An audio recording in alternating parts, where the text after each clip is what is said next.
अस्सलाम वालेकुम dear students, मैं आपका टीचर ज़हीर अहमद कुरैशी आज आपके पास एक नए लेक्चर के साथ। हमने इंट्रोडक्शन में भी देखा था कि रेपिटेशन स्ट्रक्चर एक और टाइप ऑफ कंट्रोल स्ट्रक्चर है। इसका इस्तेमाल कहाँ होता है और क्यों किया जाता है। बेसिकली बेटा आप ये देखें कि जब हमने किसी भी स्टेटमेंट या सेट ऑफ स्टेटमेंट्स को बार बार रिपीट करना हो, कितने टाइम्स किस पर डिपेंड करेगा। या तो हमें नंबर ऑफ टाइम्स पहले पता है या हमें कंडीशन पता है कि जब तक कंडीशन ट्रू है, फॉल्स नहीं हो जाती, तब तक इस चीज को रिपीट करते जाओ। छोटी क्लासेस के बच्चे याद कर रहे होते हैं, वो एक लाइन को या एक क्वेश्चन को बार बार रिवाइज करते जा रहे होते हैं, बार बार रिपीट करते जा रहे होते हैं और फिर लिख कर देखते हैं कि अगर तो उन्हें पूरा सही याद हो गया, या सुनाकर बताते हैं कि सही याद हो गया, तो वो फिर नेक्स्ट क्वेश्चन की तरफ मूव करते हैं, वो भी रेपिटेशन में ही आ जाती है। इसी तरह से अगर हम मजीद देखें तो हमारे पास ऐसी सिचुएशंस आती हैं जिनके अंदर हमें रेपिटेशन की जरूरत पड़ रही होती है। मींस हमने नंबर प्रिंट करवाने हो 1 से 100 तक। अब इसमें क्या आ रहा है कि स्टेटमेंट्स बार बार रिपीट हो रही है, नंबर प्रिंट हो रहा है, एक सीक्वेंस के अंदर, एक सीरीज के अंदर रिपीट हो रहा है, तो ये भी रेपिटेशन या लूप लगा होता है। इसी तरह से हमने किसी चीज को चेक करना होता है, लाइक 100 तक के प्राइम नंबर चेक करने या इवन नंबर्स की सीरीज प्रिंट करवानी है। तो इसी तरह से कोई भी सीक्वेंस या सीरीज जब हमारे पास आ जाएगी तो उसके अंदर हमारे पास कौन सा रेपिटेशन या लूप स्ट्रक्चर यूज होते हैं। आइए देखते हैं कि इसे हम कैसे डिफाइन करेंगे और किस तरह से इसे सॉल्व करते हैं या इसे मजीद आगे यूज करते हैं अपनी प्रोग्रामिंग के अंदर। तो बच्चों इसकी डेफिनेशन के बारे में अगर हम देखें तो loop or the repetition structure is used to execute a statement or set of statements again and again. Word आ रहे हैं अगेन एंड अगेन, बार बार रिपीट कर रहा है for a specified number of times. Understand करना है कब, for a specified number of times, यानी कि हमें पहले से नंबर ऑफ टाइम्स पता है जो हम बता रहे हैं कि इतने टाइम्स इसे रिपीट कर लो। For example 10 times, 100 times, 1000 times. तो एक ही स्ट्रक्चर को अगर हमने बार बार रिपीट करना होगा और अगर हम बार बार लिखते हैं स्टेटमेंट को, सेट ऑफ स्टेटमेंट्स को, तो प्रोग्राम के साइज को बहुत ज्यादा बढ़ा देगा, बहुत लेंथी हो जाएगा प्रोग्राम। और अगर हमने उस स्ट्रक्चर या उस सेट ऑफ स्टेटमेंट्स को चेंज करना हो तब फिर हमारे लिए उतने ही टाइम्स हमें उसमें मॉडिफिकेशंस भी करनी पड़ जाती हैं। लेकिन लूप स्ट्रक्चर से क्या होगा, स्टेटमेंट सिर्फ एक दफा लिखी जाएंगी और जितने नंबर ऑफ टाइम्स हमने चलाना होगा हम उसे लूप के थ्रू बता देंगे और वो खुद ब खुद उसे एग्जीक्यूट करता रहेगा। तो बच्चों loop or repetition structure is used to execute a statement or set of statements again and again for a specified number of times or as long as। अब दूसरी चीज क्या आ रही है कि as long as the condition remains true। Means हमारे पास दो situations आ रही हैं, कैसे रिपीटिशन होनी है, या तो नंबर ऑफ टाइम्स पहले से पता है या फिर कब कैसे होनी है कि हमें कंडीशन का पता है कि कंडीशन ट्रू है। जब तक कंडीशन ट्रू है रेपिटेशन होती जाएगी और जैसे ही कंडीशन फॉल्स हुई रेपिटेशन रुक जाएगी और कंट्रोल उस स्ट्रक्चर से बाहर आकर बाकी स्टेटमेंट्स को एग्जीक्यूट करना शुरू कर देगा। अब अगर हम देखें तो लूप को और क्या क्या कहते हैं, तो लूप्स को हम रेपिटेटिव या आइटरेटिव स्ट्रक्चर्स भी कहते हैं। मींस अगर आपके पेपर में आ जाए कि डिस्कस अबाउट रेपिटेटिव स्ट्रक्चर या आइटरेटिव स्ट्रक्चर या लूप स्ट्रक्चर, तब आपने सेम डेफिनेशन लिखनी है। आपके सामने यही होना चाहिए कि एक ऐसा स्ट्रक्चर जो स्टेटमेंट या सेट ऑफ स्टेटमेंट्स को बार बार रिपीट कर रहा है। किस कब तक रिपीट कर रहा है, जब तक हमें नंबर ऑफ टाइम्स गिवन है या फिर जब तक कंडीशन ट्रू है तब तक वो रिपीट कर रहा है। तो ऐसे स्ट्रक्चर्स को हम लूप, आइटरेटिव या रेपिटेटिव स्ट्रक्चर्स कहते हैं। अब हम डिस्कस करते हैं इसकी टाइप्स को। तो बेसिकली इसकी 3 टाइप्स आ जाएंगी और चौथी टाइप इनका कॉम्बिनेशन है जिसके थ्रू हम इसकी एप्लीकेशंस को देख रहे होते हैं। ये 3 टाइप्स के अंदर हमारे पास फॉर लूप आ जाता है, फॉर लूप जिसे हम काउंटर लूप भी कहते हैं। आगे चलकर हम देखेंगे इसे काउंटर लूप क्यों कहते हैं। इसके साथ साथ सेकंड इसकी टाइप आ जाती है while loop and third type आ रही है डू व्हाइल लूप। तो ये दोनों बेसिकली हमारे पास कंडीशनल लूप आ जाते हैं। फॉर लूप काउंटर लूप है और while and do while loops basically conditional loops होते हैं।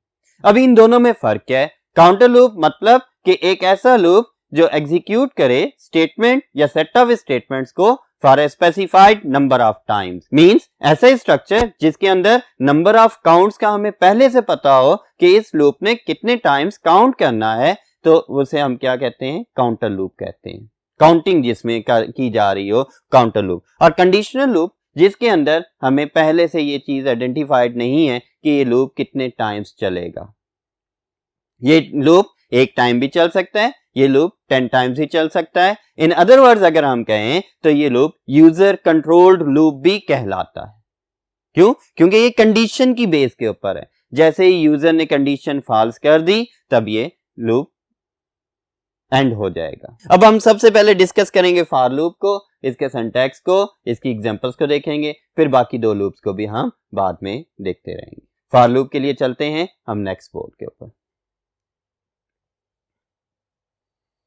ओके बच्चों, अब हम डिस्कस करेंगे वन बाय वन तमाम टाइप्स को, और ये टाइप्स बहुत इंपॉर्टेंट है। ये आपके पेपर्स के अंदर लॉन्ग क्वेश्चन के तौर पर भी आ जाती होती है। तो बेटा अच्छे से इसे समझना है और इसकी अच्छे से प्रैक्टिस भी करनी है। सबसे पहली टाइप है फॉर लूप। अब फॉर लूप के बारे में अभी हमने डिस्कस किया कि ये काउंटर लूप है। एक ऐसा लूप होगा जो सेट ऑफ स्टेटमेंट्स को नंबर ऑफ टाइम्स के पता होने तक एग्जीक्यूट करता रहेगा। मींस इसमें हमें पहले से पता होगा कि ये इतने टाइम्स लूप चलेगा और इतने टाइम्स ये सेट ऑफ स्टेटमेंट्स को एग्जीक्यूट करेगा। सो बेटा इसकी डेफिनेशन के अंदर भी यही चीज लिखी हुई है, repeats the statement or set of statements again and again for a given number of times. याद रखिएगा फॉर क्यों कह रहे हैं, क्योंकि इसके अंदर हमें गिवन नंबर ऑफ टाइम्स पहले से पता है। सो बेटा it repeats the statement or set of statements again and again for a given number of times. यही इसकी डेफिनेशन भी आ जाती है। यही एक एमसीक्यू पॉइंट भी आ जाता है कि आपके एमसीक्यूज में पूछा जाएगा कि जी the structure that repeats a statement or set of statement for a given number of times is, तो आप कहोगे फॉर लूप है होता है। इसे हम काउंटर कंट्रोल्ड लूप भी कहते हैं। क्यों कह रहे हैं काउंटर कंट्रोल लूप?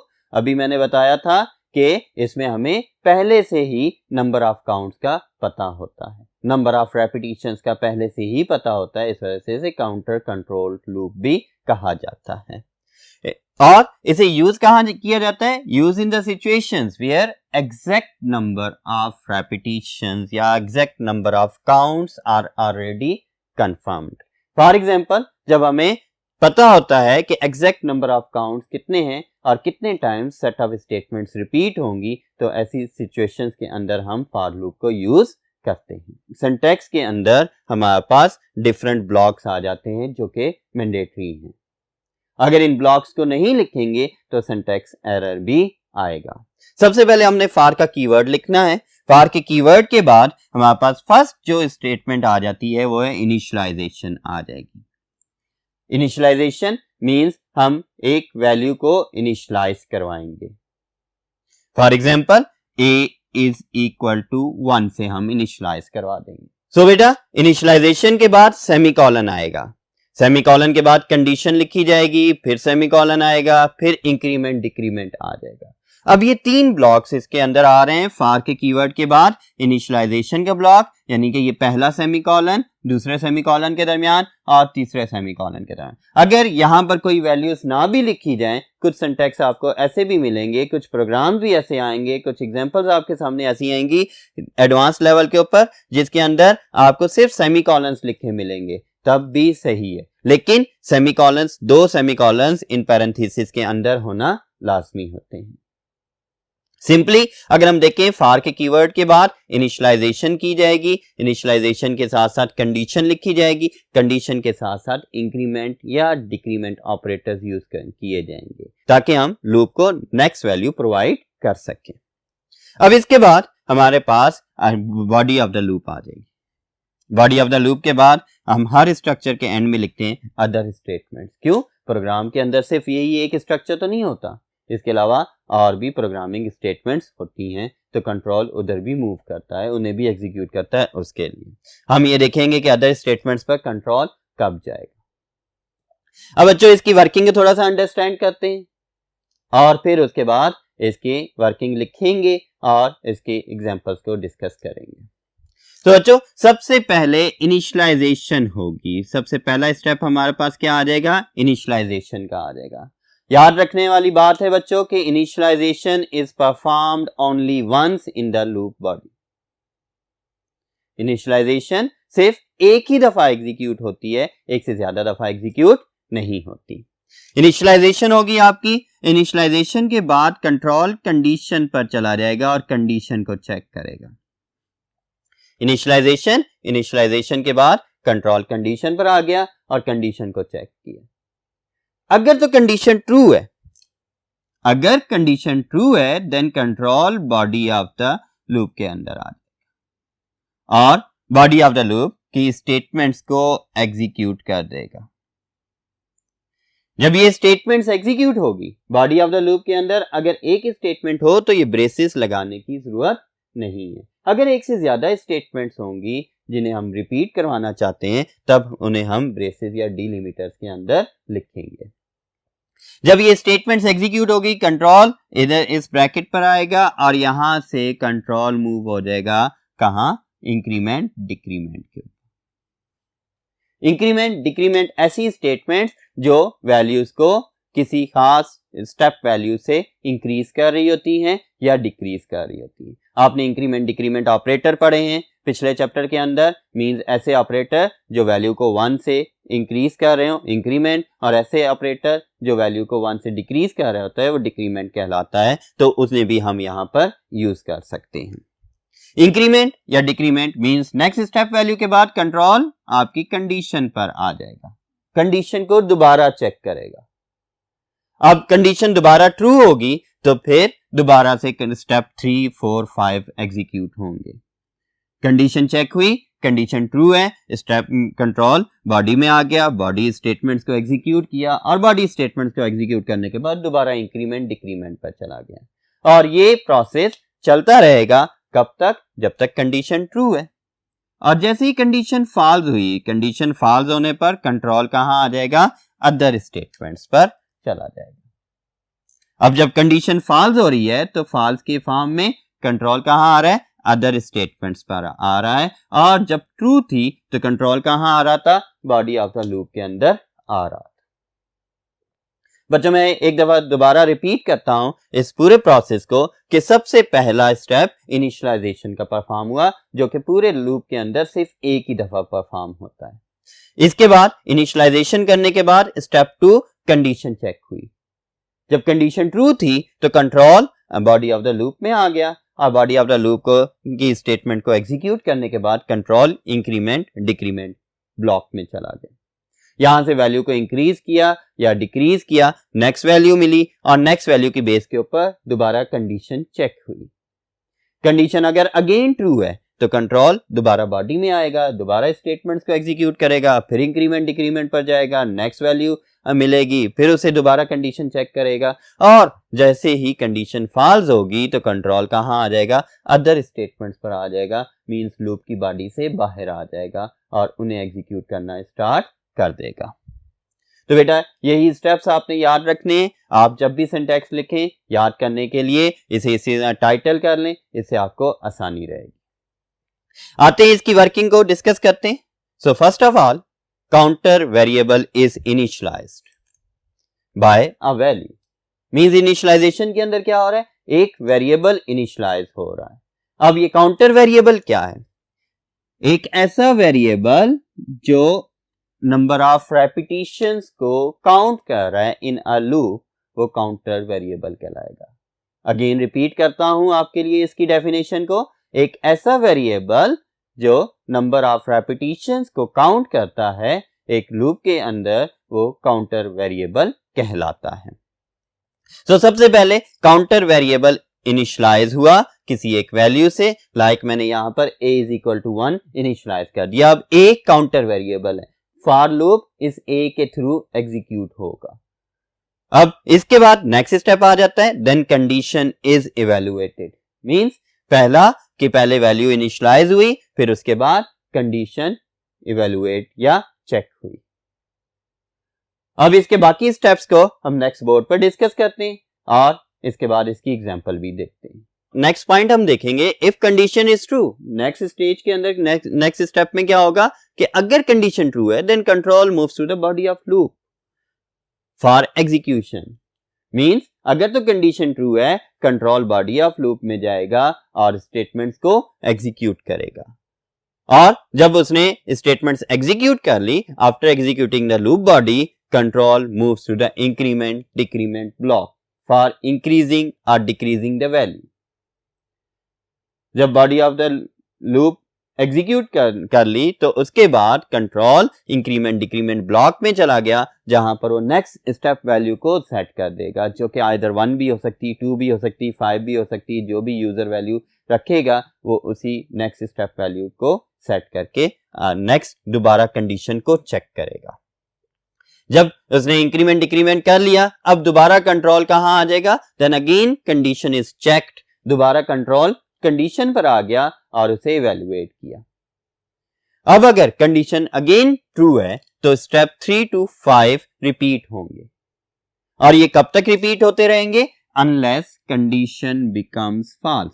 जब तक कंडीशन फॉल्स नहीं हो जाती तब तक यही प्रोसेस चलता रहेगा कि कंडीशन चेक होगी, कंडीशन ट्रू है, control body of the loop में आएगा, स्टेटमेंट्स को एग्जीक्यूट करेगा, फिर कंट्रोल कहां इंक्रीमेंट डिक्रीमेंट पर चला जाएगा, वहां इंक्रीज या डिक्रीज करके वैल्यू को दोबारा कंडीशन को चेक करेगा। और यही प्रोसेस कब तक, जब तक कंडीशन फॉल्स नहीं हो जाती या काउंटर वेरिएबल की वैल्यू आपके जो काउंट है नंबर ऑफ काउंट से कम या ज्यादा नहीं हो जाती, तब तक ये रिपीट करता रहेगा। और जैसे ही कंडीशन फॉल्स होगी तब कंट्रोल अदर स्टेटमेंट्स पर मूव कर जाएगा आउटसाइड द लूप बॉडी और प्रोग्राम की रिमेनिंग स्टेटमेंट्स को एग्जीक्यूट करेगा। As the condition becomes false, the control will move to other statements of program for execution. तो बच्चों ये आपके पास इस फॉर लूप की वर्किंग थी और उसका सिंटैक्स था डेफिनेशन के साथ साथ। अब हम इसकी एग्जांपल को देखते हैं और इसके यूजेज को अंडरस्टैंड करने की कोशिश करते हैं। तो बच्चों हम एक प्रोग्राम लिखेंगे, एक ऐसा प्रोग्राम जिसमें एक मैसेज प्रिंट करवाया जाए कंप्यूटर साइंस का 10 टाइम्स ऑन द स्क्रीन। अब अगर आप लिखना चाहें तो इसे फौरन से सी आउट कंप्यूटर साइंस लिखकर कॉपी पेस्ट करके भी आप अपने कोड में लिख सकते हैं, लेकिन उससे होगा क्या, उससे आपके कोड का साइज बढ़ जाएगा। और अगर आपने चेंजेस करनी होंगी तो आपको एक जगह पर चेंज नहीं करना पड़ेगा, बल्कि 10 टाइम्स 10 प्लेसेस पर आपको चेंजेस परफॉर्म करनी पड़ेंगी। लेकिन आपके लूप्स के थ्रू हम स्टेटमेंट को एक दफा लिखते हैं और कंट्रोल उसे बार बार एग्जीक्यूट करता है। वही चीज प्रोग्राम में हम देखते हैं, program to print a message computer science for 10 times. अब बच्चों इसमें देखें हेडर फाइल्स आ गई। अब हेडर फाइल्स के बाद मेन फंक्शन स्टार्ट हो जाता है। हेडर फाइल्स के बाद मेन फंक्शन स्टार्ट हो गया और इसके बाद मैंने एक वेरिएबल डिक्लेयर कर लिया, और वो कौन सा, n के नाम का एक वेरिएबल डिक्लेयर कर लिया। अब n को इनिशियलाइज करवाया गया, किससे, n की वैल्यू 1 रखी। अब 10 टाइम्स करना है, इसे इनिशियलाइज हम 1 से भी कर सकते हैं, एंड कहां पर कर सकते हैं, 10 पर। इसे इनिशियलाइज हम 5 से करके 15 पर एंड भी कर सकते हैं। इसे इनिशियलाइज हम 11 से करके 20 पर एंड कर सकते हैं, क्योंकि 10 टाइम्स है, हम कहीं से भी काउंटिंग स्टार्ट करके 10 टाइम्स पर एंड कर सकते हैं। तो बेटा यहां पर हमने इसे इनिशियलाइज करवाया n को बाय 1। अब कंडीशन चेक हुई, कब तक चलता रहेगा, जब तक n की वैल्यू 10 से कम या 10 के बराबर नहीं हो जाती, तब तक ये चलता रहे। और जैसे ही n की वैल्यू 10 से बड़ी होगी तो ये कंडीशन फॉल्स हो जाएगी। लेट्स सपोज कि पहली दफा n की वैल्यू 1 है, 1 is less than equal to 10, condition true हो गई।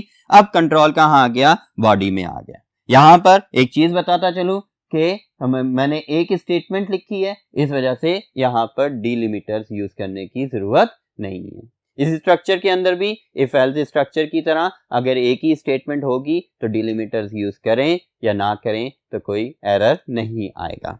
कंट्रोल इस बॉडी पर आ गया, सी आउट की स्टेटमेंट पर, और कंप्यूटर साइंस फर्स्ट टाइम इसने प्रिंट कर दिया।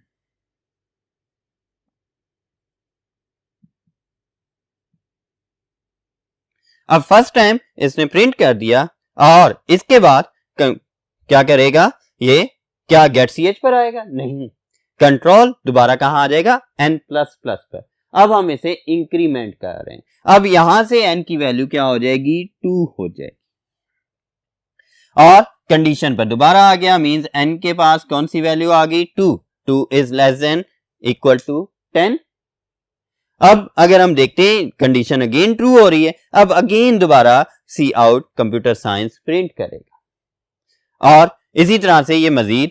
अच्छा बच्चों, दोबारा प्रिंट करने के लिए हम चाहते हैं कि नेक्स्ट लाइन के अंदर प्रिंट हो। नेक्स्ट लाइन के अंदर प्रिंट होने के लिए हमें कौन सा मैनिपुलेटर यूज करना पड़ता है या कौन सा एस्केप सीक्वेंस, हमारे पास \n आ जाता है। अब अगर यहां पर मैं इसे मैनिपुलेटर को यूज करना चाहूं, मैं क्या करूंगा, इस सेमीकोलन को हटाऊंगा, यहां एक ये ऑपरेटर यूज करते हुए यहां मैं एंड एल लिख दूंगा। इस एंड एल की वजह से क्या होगा कि जो नेक्स्ट आउटपुट आएगी, नेक्स्ट टाइम जो आउटपुट प्रिंट होगी वो नेक्स्ट लाइन में प्रिंट होगी। अब देखिए सेकंड टाइम जब ये प्रिंट हो रहा है तो कंप्यूटर साइंस प्रिंट हुआ और नेक्स्ट लाइन पर चला गया। फर्स्ट टाइम भी ऐसे ही हुआ था, और फर्स्ट टाइम की एंड एल लिखने की वजह से क्या होगा, फर्स्ट टाइम के बाद कंट्रोल ने मूव कर दिया था कर्सर को नेक्स्ट लाइन पर और नेक्स्ट आउटपुट आ गई। अब दोबारा कंट्रोल कहां आ गया, नेक्स्ट लाइन पर आ गया। अब अगेन कंट्रोल कहां आ गया, इंक्रीमेंट डिक्रीमेंट पर, और 2 को 3 कर दिया, 3 को चेक करेगा, फिर 4 को चेक करेगा, प्रिंट करता जाएगा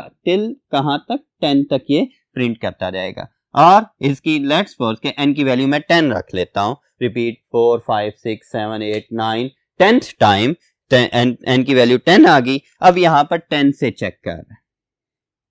अब बच्चों आप देखें कि 10 से जब चेक कर रहा है तो यहां ये ऑपरेटर आपने बड़े गौर से देखना होता है। n की वैल्यू 10 है, 10 इज लेस देन और इक्वल टू 10। तो बच्चों यहां देखें कि इक्वल टू का ऑपरेटर भी लगा हुआ है, लेस देन और इक्वल टू का लगा है। लेस देन का सिर्फ लगा होता तो कंडीशन फॉल्स होती, अब लेस देन इक्वल टू का लगा है तो ये कंडीशन ट्रू हो रही है। और वंस अगेन ये 10th टाइम क्या करेगा, कंप्यूटर साइंस को प्रिंट कर देगा, और कंट्रोल को दोबारा कहां मूव कर देगा, कंट्रोल को नेक्स्ट लाइन में मूव कर देगा। और उसके साथ साथ जब लूप के अंदर आता है, कंट्रोल कहां इंक्रीमेंट डिक्रीमेंट पर आया, इस 10 की बजाय n की वैल्यू क्या होगी, 11 हो गई, और इस 11 को इसने चेक किया कि क्या 11 लेस देन इक्वल टू 10 है। अब ये कंडीशन फॉल्स होगी और कंट्रोल इसको एग्जीक्यूट नहीं करेगा कंप्यूटर साइंस के मैसेज को, उसकी बजाय कहां आ जाएगा, गेट ch पर आ जाएगा और आपके प्रोग्राम को एंड कर देगा। तो बच्चों ये था एक सिंपल सा प्रोग्राम, और इसके जरिए से हम फॉर लूप के सिंटैक्स को अंडरस्टैंड कर रहे थे कि एक प्रोग्राम के अंदर हमने इस लूप को कैसे यूज करना है। आज के लेक्चर में इतना ही। हमने पढ़ा है कि रिपीटिशन स्ट्रक्चर क्या होता है, फिर उसकी टाइप्स क्या हैं, फिर फॉर लूप का सिंटैक्स देखा, उसकी एग्जांपल देखी। इंशाल्लाह नेक्स्ट लेक्चर के अंदर हम इसकी बाकी एग्जांपल्स करते हैं और मजीद इसे समझने की कोशिश करते हैं। अल्लाह हाफिज।